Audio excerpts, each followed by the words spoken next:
welcome back to Matter of Fact. Today I got for y'all mock draft 4.5. So this is going to be what I would do mock draft. The mock drafts on the channel so far have been what we think would happen based off GM tendencies, ownership, what we've been hearing from beat reporters, and just kind of thinking logically, positional value and stuff like that. We're about a week and a half away from the actual draft, so I thought it'd be fun to mix it up and, kind of get my thoughts on, because, some of these teams, it feels like you or I could be GMs for some of these teams and make some better picks. That first round pick, extremely important to try to get a blue chip player, but in this draft, it's an interesting draft. Not only because every team has its first round pick, which is really rare. It hasn't been like that in 20 years or something. But it's not a strong QB class. The talent's kind of spread out. So if you're picking at the back end, you could get some great value here. So it's going to be interesting to see what happens. But I'm going to kick this off. Now, with the Titans, they haven't made any moves at quarterback. It's pretty clear what they're going to do. When you're picking first, you don't really need to send smoke screens or anything like that. You might want to poke around and see how much a team wants to trade up if they're going to give you a Godfather type deal, but it doesn't seem like that's going to happen. I think the only teams I could see really moving up there are the Giants, really. And I think that would take a couple first-round picks for the Titans not to take their quarterback in the future. Will Levis still on the roster, but you could tell Brian Callahan's tired of him. Didn't even give him a chance to close out the season. Went with Mason Rudolph. He's no longer on the roster. So Cam Ward, probably the highest upside out of all the quarterbacks in this class. And you saw 6 quarterbacks go last year, so it's going to balance out like that. There was 4 wide receivers that went in a row later in around the 20s. That was like Zay Flowers and JSN. And so it kind of balances out with the talent. You're not going to get 6 quarterbacks going first round and then another 5 or 6. I think 2 to 3 go here at max. Now with the Browns are interesting. They just signed Joe Flacco. And honestly, with the Browns, I feel like the only reason why they didn't retain Joe Flacco was because they didn't really want the pressure of, hey, he took us to the playoffs. We didn't want anything behind Deshaun Watson. Your session has timed out. Goodbye. We didn't want anything behind Deshaun Watson to kind of throw him off mentally. And he's trying to bounce back. He had a setback with the Achilles, whatever. But here's the thing. So Jaden Daniels went 2 last year, right? He's making around, 30 mil. Deshaun Watson dead cap hit of like 60 mil this year. So I don't think it's wise in a weaker quarterback class to force quarterback here if you're not absolutely feeling like you're missing out on a generational talent, which I know it's like an overused term nowadays. But for them, I think they want to create an identity around defense. You're in a division with Joe Burrow and Lamar Jackson, and you got to get to the quarterback, right? There's 3 premier positions that are going to tier above the rest of them. It's quarterback, obviously, protecting the quarterback, so your left tackle, O-line in general, and then it's rushing the passer with edge rusher. You just re-signed Myles Garrett, but how are you going to defend Myles Garrett and Abdul Carter? Think they should go Abdul Carter. It's tough. They could go Travis Hunter. Jerry Jeudy had a breakout year in year 5 or whatever it is, and Denzel Ward isn't getting any younger on the back end. So I think that could be a good fit as well. But I really like Abdul Carter here. Now for my Giants, here's the thing. And I might make a separate video on why I think they should do this. But Joe Schoen, GM for the Giants, hasn't taken a swing on quarterback their entire time. It's 4th year. And look, say what you want about Shedeur. He can't throw 80 yards from his knees. He can't scramble like Lamar Jackson. He can't make these crazy sidearm throws like Pat Mahomes or Joe Burrow, but he's one of the most accurate quarterbacks in college football history statistically. And he was trained by Tom Brady. Dad is a top 5 corner ever. So he's been learning coverages from birth. And with the Carr news, the Saints could possibly take quarterback. So do you really want to risk trying to trade up and potentially reuniting Travis Hunter and Shedeur Sanders? I don't think so. I don't think Russell Wilson stops you. If you like this kid, which they've shown that they have, even dating back to last year, they've been paying a lot of attention to him, then that 1-year deal shouldn't mean anything. I think you kill 2 birds, 1 stone. At least for me, as a Giants fan, send Tommy DeVito on his way to the practice squad or whatever, and then you have Shedeur Sanders learn behind Russell Wilson for a year. I just think he's the guy. He's the anti-Daniel Jones in terms of and off the field, how he'll deal with media and just the style of play. He's more of a traditional pocket quarterback. Daniel Jones, obviously, he was good with his legs, threw a pretty good deep ball, but wasn't very accurate. Above the ears, above the shoulders, not very. He didn't really have that football IQ in terms of his instincts and just his pocket awareness, pocket presence, just terrible. So good luck with the Colts. If you could beat out Anthony Richardson, you're in trouble. But Shedeur Sanders the pick.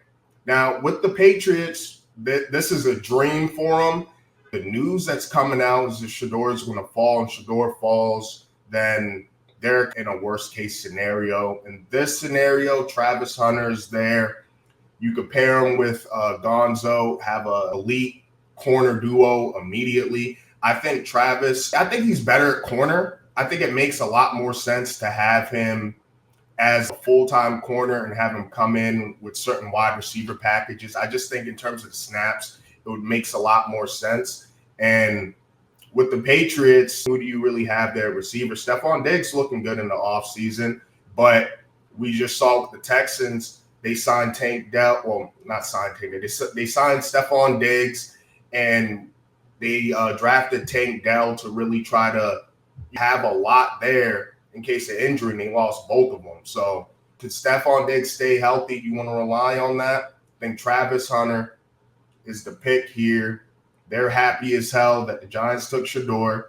And then with the Jags. Now with the Jags, the thing about the Jags, they're kind of weird. They could go in a lot of different directions. But if I were them, I would just no more excuses for Trevor Lawrence. Now you got rid of Evan Ingram.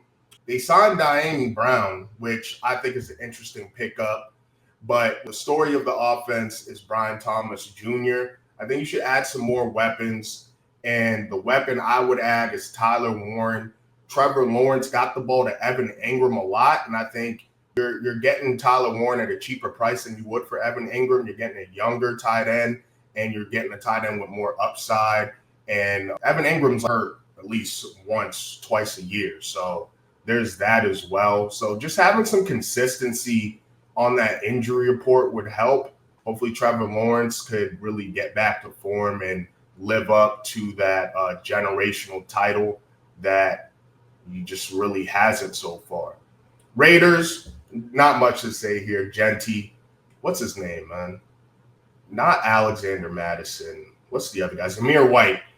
That's not going to cut it. You have Pete Carroll now. Traded for Geno.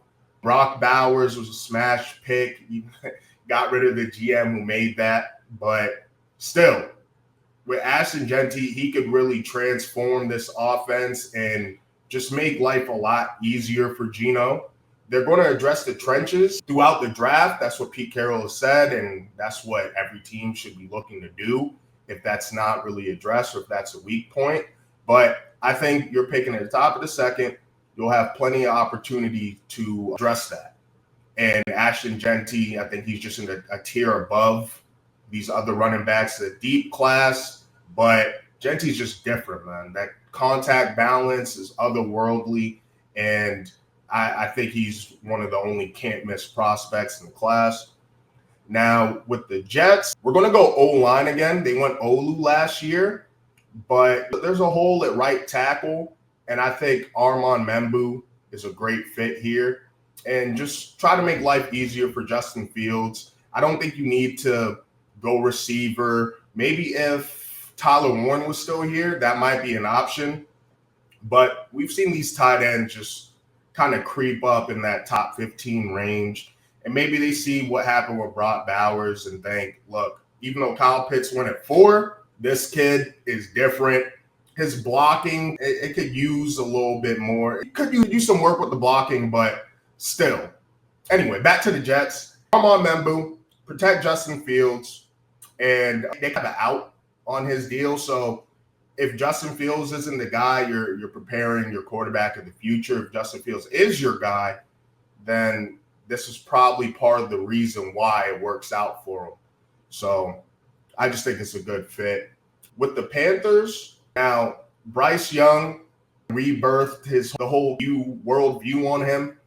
I want to continue just giving this kid weapons. You saw some real promise from what you saw from him. Adam Thielen was going crazy. He's still pushing. Xavier Leggett, if he could take a step up. But I think Tet McMillan, T-Mac, he's a perfect fit for this offense. Nice big body receiver, but he could also play out the slot. He's also good in the middle of the field. I think it really opens up this offense and just gives you depth at the position. And I think they're going to go edge, but like I said, this is what I would do. I think there's a lot of prospects in this class that's gone down draft boards. It's Tet, it's Will Campbell, Will Johnson, Mason Graham. I think these guys kind of suffer from mock draft fatigue. I think these guys are extremely talented. Now, is Tet the best receiver in the class? I'm not really sure of that. I would say it's Travis Hunter and then maybe Matthew Golden, but I just like Tet here with the Panthers based on the fit, the style of receiver he is. With the Saints, once again, I hate picking for the Saints. Derek Carr, I'm not sure if that's a play he's doing for a new contract or what he's doing. I don't know what's up with that. It seems kind of eerie. Feels like there's more to this story than what we're seeing. But the Saints go in a lot of different ways. They really need to just blow this whole thing up, to be honest, in terms of just the money, the age of the roster. It's a winnable division. But what I would do is try to build in the trenches for your future franchise quarterback. Let's say you're picking around here again, and the O-line is one of the shining parts of the team because of Will Campbell. Will Campbell, seems like teams aren't worried about his arm length. They just hit that threshold when he tested out at the combine. So that's good to go. I think he'll have a chip on his shoulder as well because of all the talk around his arm length. So I think Will Campbell and Membu are one beat in terms of the tackles in this class. So I really like that for them. With the Bears, what I would do with the Bears, I think this is going to be like a Jahmyr Gibbs-Bijan situation where you might not think about it. When Gibbs got picked at 12, they traded back, but the word on the street is if they weren't able to trade back, they would have just took him at 6, I believe. So I think with the Bears, they really need running back. Well, they don't really need it that bad. Swift is serviceable, has injury concerns, and now that you have Ben Johnson, the goal is to replicate what you had over there. And Amarian Hampton is simply a beast. Amarian Hampton, if it wasn't for Genty, I wouldn't be surprised. Let's say Genty didn't exist. I wouldn't be surprised if Hampton went to the Raiders, to be honest. I think he's that good. And I wouldn't be surprised if this happened. Just like with Gibbs, people were pretty surprised. People thought they were reaching with him and Jack Campbell. And look how that worked out for him. So positional value is important, but you got to take talented players, and it's a position of need. So with the 49ers, this is best case scenario for them. You got to take Mason Graham. They're pretty much retooling their roster. The Saints could learn something about that, something from that, like the Seahawks did. So you have two teams in this division kind of retooling their rosters, going a different direction. But Mason Graham, I think him and Walter Nolan, 1A, 1B, similar to how I feel about Membu and Will Campbell. But I think this is a perfect scenario for the Niners. Like they would run to the podium. It's over with. Mason Graham to the Niners. Don't have to say much more about that. I'd be surprised if he fell out of the top 10. But in this case, this draft is going to be weird. It's going to be impossible to predict. It's going to be like a March Madness bracket, to be honest. But next up, the Cowboys. They just lost the best nickel corner in the league. So we're going to replace that with Jahdae Barron. I think Will Johnson overall is a better corner. And in terms of his size profile, it fits what the Cowboys would typically do. Some teams are really very strict on that kind of thing. But I think Jahdae Barron is super rangy. He tested extremely well. The tape speaks for itself. I've seen some sentiments come down on him, but I think for what the Cowboys need, when Micah Parsons is playing, it really helps out for the rest of the secondary. That's what happens when you have elite pass rush. They do need to replace DeMarcus Lawrence, but you could do that in the second round. They're not used to picking 12, but when they pick in this range, they usually hit the pick out the park. Micah Parsons went 12. But Jahdae Barron, think he could do a lot for this defense. Next up, Will Johnson, Dolphins. Exploded it.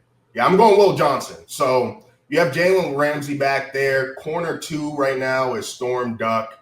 I think Travis Hunter is the best corner and receiver in this class at the same time. If he picked one, he would definitely be the best, but it's up in the air. We haven't seen anyone attempt what he's looking to attempt.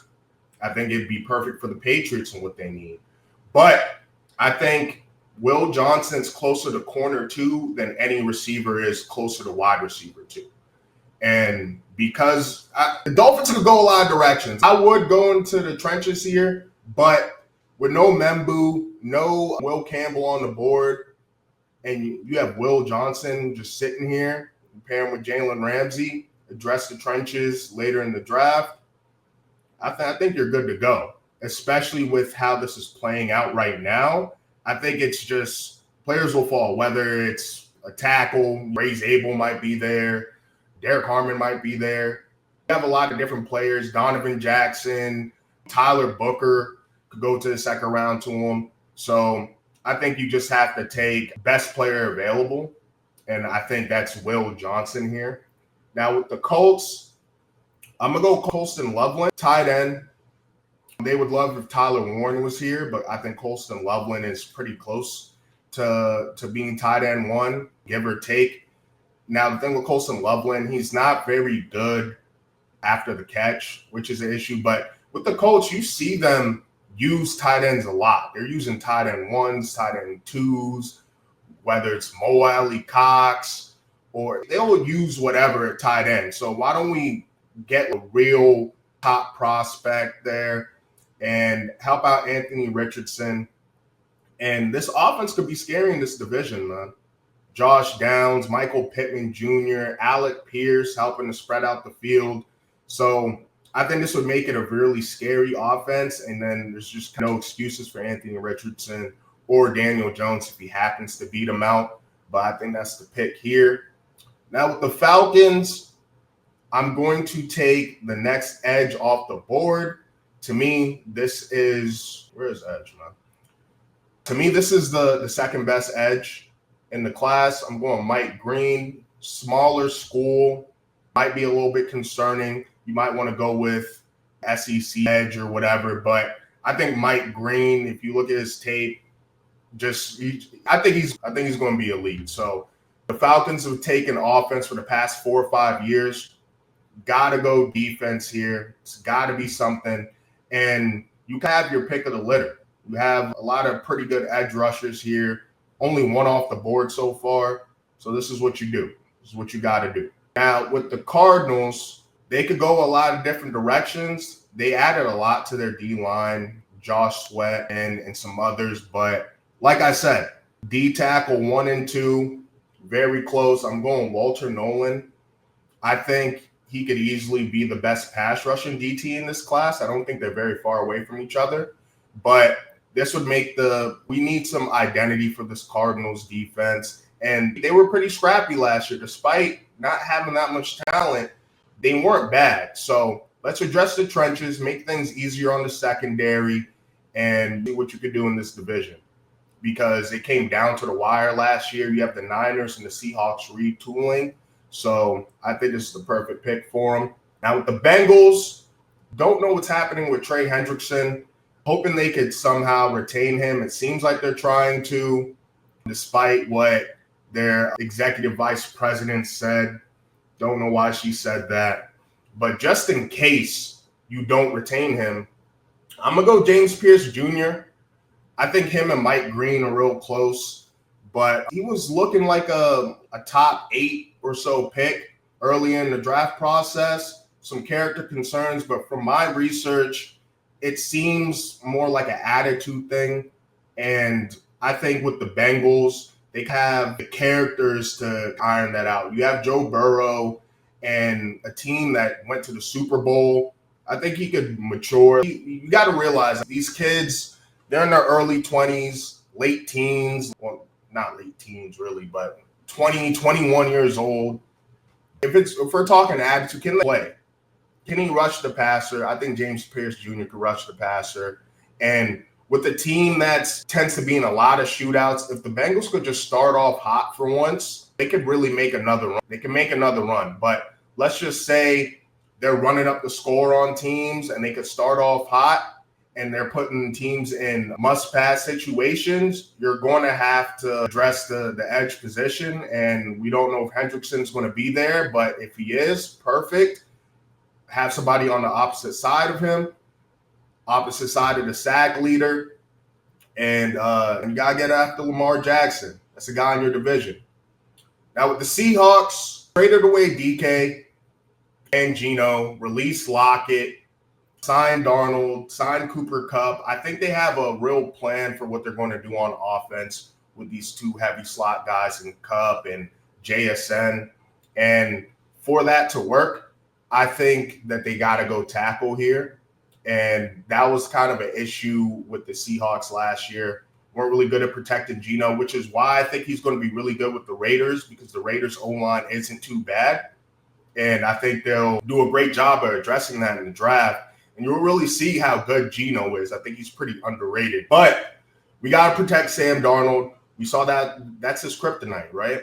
They were just blitzing the hell out of him towards the end of the season. And it looked like he was seeing ghosts again. Can't be seeing ghosts. We're going to go Calvin Banks Jr. here. Might have to play guard, but I could see him fleshing out a career at tackle. You have Charles Cross there, so that's good. But you could move Calvin Banks around if you need to. But they could go in a couple different directions. I was thinking Josh Simmons. He looked pretty good off the injury at the Combine or his pro day. I forget which one. But I think it's a solid pick for him.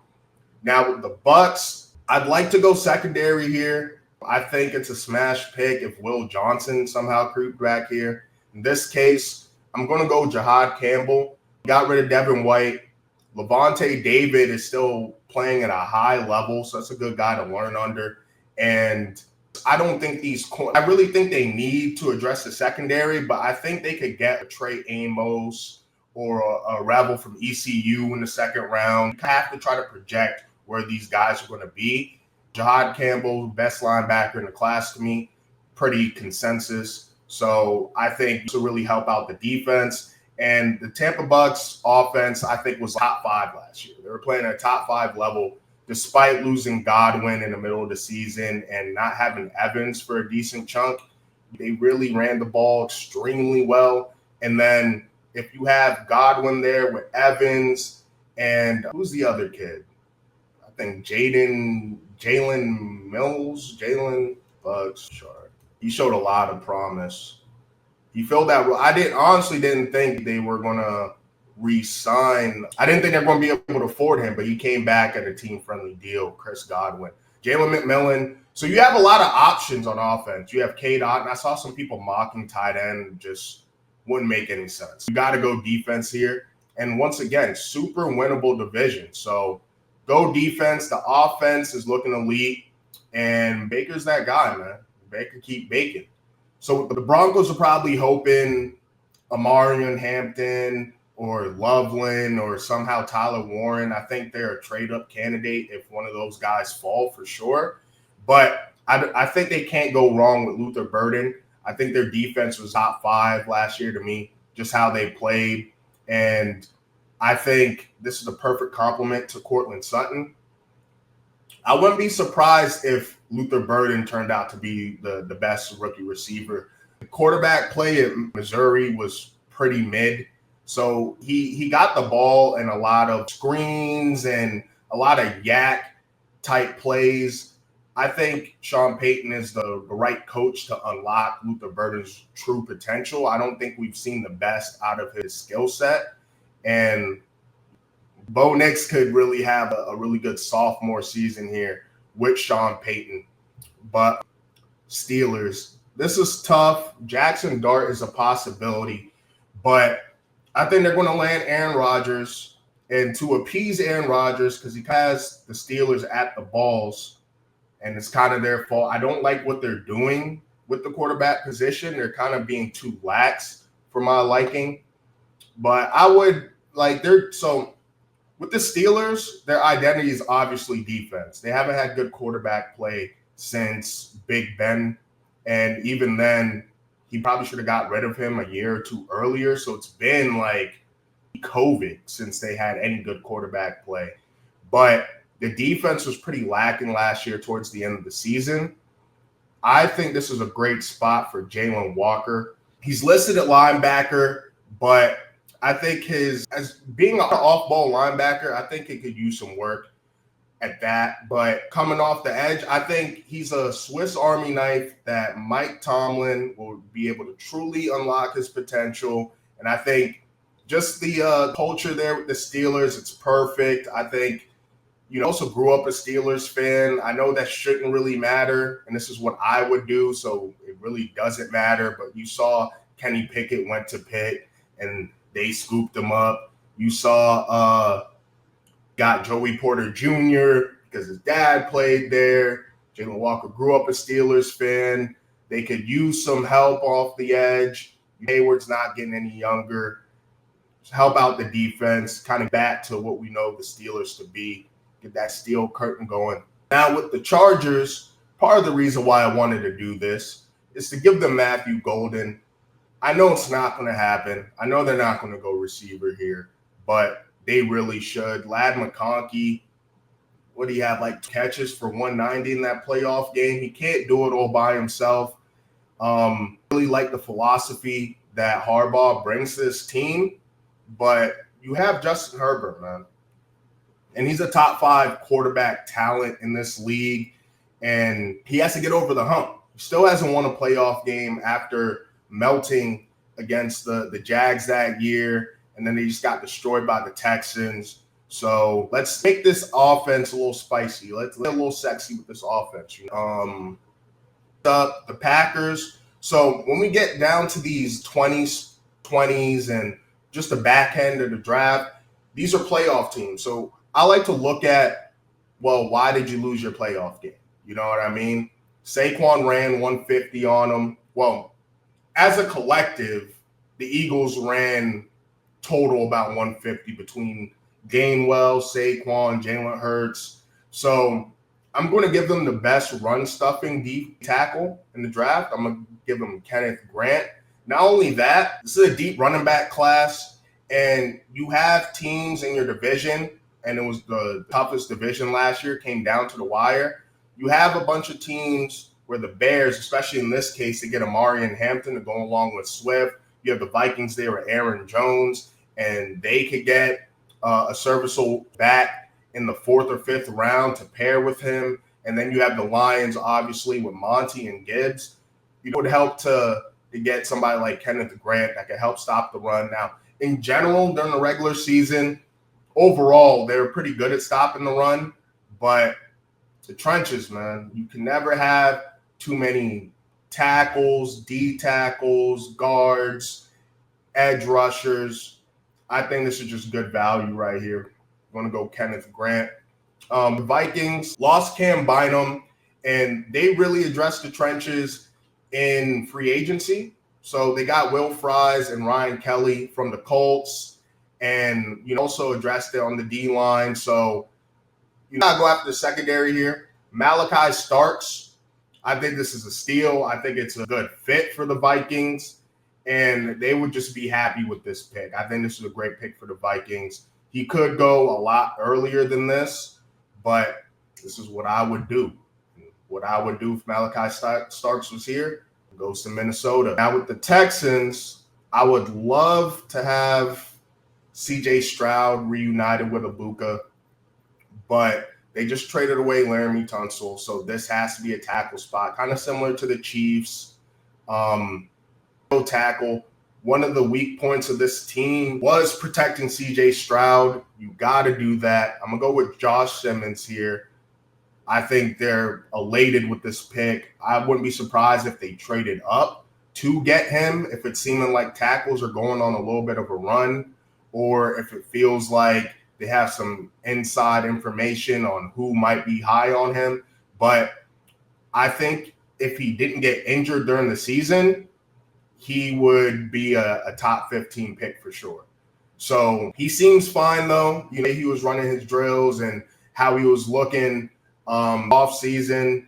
Science is going crazy, so looks good. So if he could stay healthy, I think he could do a good job of replacing Tunsil and protecting Stroud.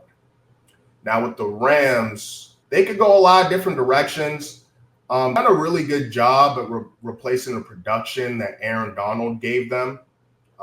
Their best defensive players of all time.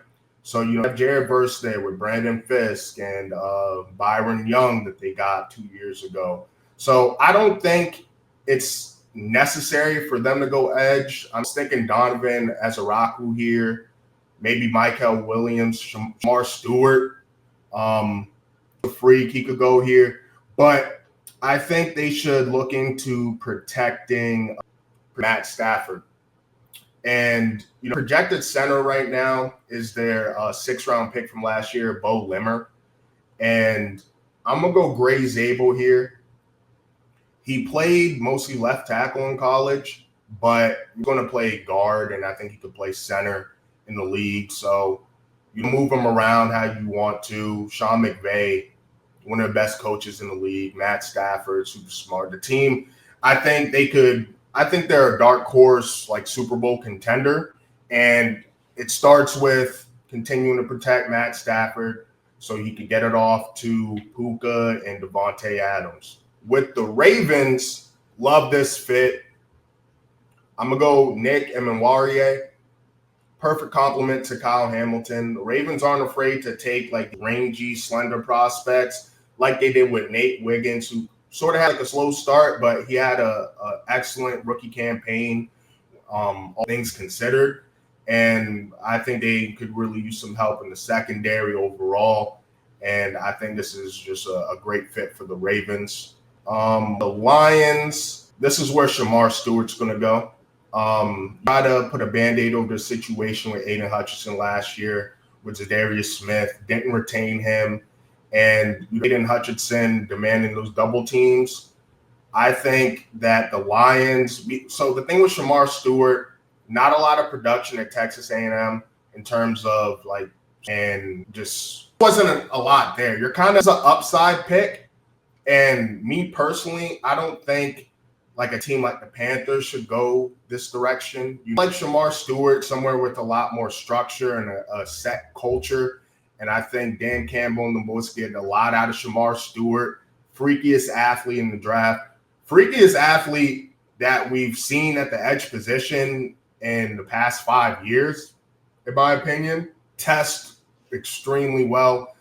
But I think the Lions could take a gamble on him and get a lot out of them, like I said.